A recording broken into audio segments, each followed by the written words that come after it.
आखिरी सच वक्त से पहले। बिस्मिल्लाहिर्रहमानिर्रहीम। ये वक्त कोई आम वक्त नहीं है और ये दौर कोई मामूली दौर नहीं है। हम एक ऐसे ज़माने में खड़े हैं जहाँ दुनिया की ज़ाहिरी चमक तो बाकी है मगर दिलों का इत्मीनान छिन चुका है। जहाँ सहूलतें बढ़ती जा रही हैं मगर सुकून कम होता जा रहा है। ये वो दौर है जिसमें इंसान के हाथ में सब कुछ है लेकिन उसके दिल में यकीन नहीं रहा। ये सिलसिला किसी जज्बाती तकरीर का नाम नहीं, न ये किसी खौफ को फैलाने की कोशिश है और ना ही किसी ख़ास राय को मुसल्लत करने का इरादा। ये एक संजीदा कोशिश है कि इस दौर को उसकी असल हकीकत के साथ समझा जाए। आज की दुनिया में जंग का लफ्ज़ दोबारा ज़ुबानों पर है, सरहदें बेचैन हैं, ताकत के तवाज़ुन बिगड़ रहे हैं और आलमी निज़ाम लरज़ रहा है। इसी दुनिया में ज़िंदगी अपने रफ्तार से भी चल रही है। तकरीबात हैं, खुशियाँ हैं और आम इंसान अपनी रोज़मर्रा ज़िंदगी में मसरूफ़ है। ये तज़ाद अपने अंदर एक सवाल रखता है, क्या हम वाकई समझ रहे हैं कि हम किस ज़माने में जी रहे हैं?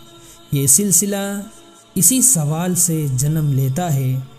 ये उस बात को समझने की कोशिश है कि तारीख़ कैसे दोहराती है और अंजाम कैसे करीब आता है। ये समझने की कोशिश कि फितना अचानक नहीं आता बल्कि बरसों की गफलत के बाद नमूदार होता है। इस सिलसिले में हम अफवाहों का सहारा नहीं लेंगे और ना ही गैर मुस्तनद बातों को बुनियाद बनाएंगे। बात होगी कुरान की रहनुमाई में, नबी करीम सल्लल्लाहु अलैहि वसल्लम की अहादीस की रोशनी में और मोतबर इस्लामी रिवायात के मुताबिक। ये सिलसिला इल्म के लिए भी है और होश के लिए भी, क्योंकि इल्म अगर अमल तक न पहुँचे तो वो बोझ बन जाता है और होश अगर बेदार न हो तो इंसान खुद फितना बन जाता है। इस सिलसिले में हम ये समझने की कोशिश करेंगे कि आखिरी ज़माने का ज़िक्र इस्लामी तालीमात में किस अंदाज से आया है और इसका ताल्लुक़ आज के आलमी हालात से कैसे जुड़ता है। यहाँ बात होगी नबी करीम सल्लल्लाहु अलैहि वसल्लम की पेशन गोइयों की, जिन्हें वक्त ने आहिस्ता आहिस्ता खोला है। बात होगी हज़रत इमाम मेहदी के ज़िक्र की, जो महज एक तसव्वुर नहीं बल्कि अहादीस में बयान करदा एक हकीकत है।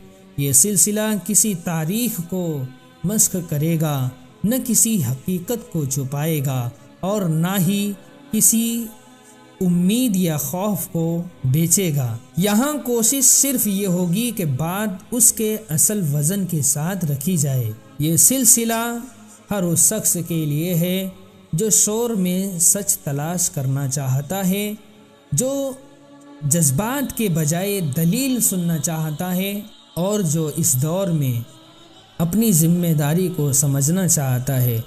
इस सिलसिले का नाम महज एक उन्वान नहीं बल्कि एक अलामत है, तीसरी जंग अज़ीम और इमाम मेहदी। यानी एक ही ज़माने में तबाही के साए हैं और गफलत की महफिलें भी, और यही वो तज़ाद है जिस पर यह सिलसिला गौर करने की दावत देता है। ये दावत किसी फ़ैसले की नहीं बल्कि सोच की है। उसी सोच के साथ इस सिलसिले का आगाज़ किया जा रहा है, न दावे के साथ न शोर के साथ बल्कि वक़ार, खामोशी और ज़िम्मेदारी के एहसास के साथ।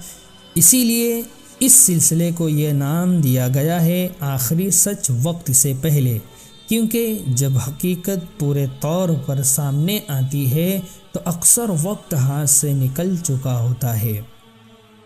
ये सिलसिला एक ऐलान नहीं बल्कि एक दावत है। سوچنے کی دعوت، سمجھنے کی دعوت اور اپنے انجام کو پہچاننے کی دعوت ہے۔ ملتے ہیں انشاءاللہ اگلی ویڈیو میں، تب تک کے لیے اپنی دعاؤں میں یاد رکھیے گا۔ اللہ حافظ۔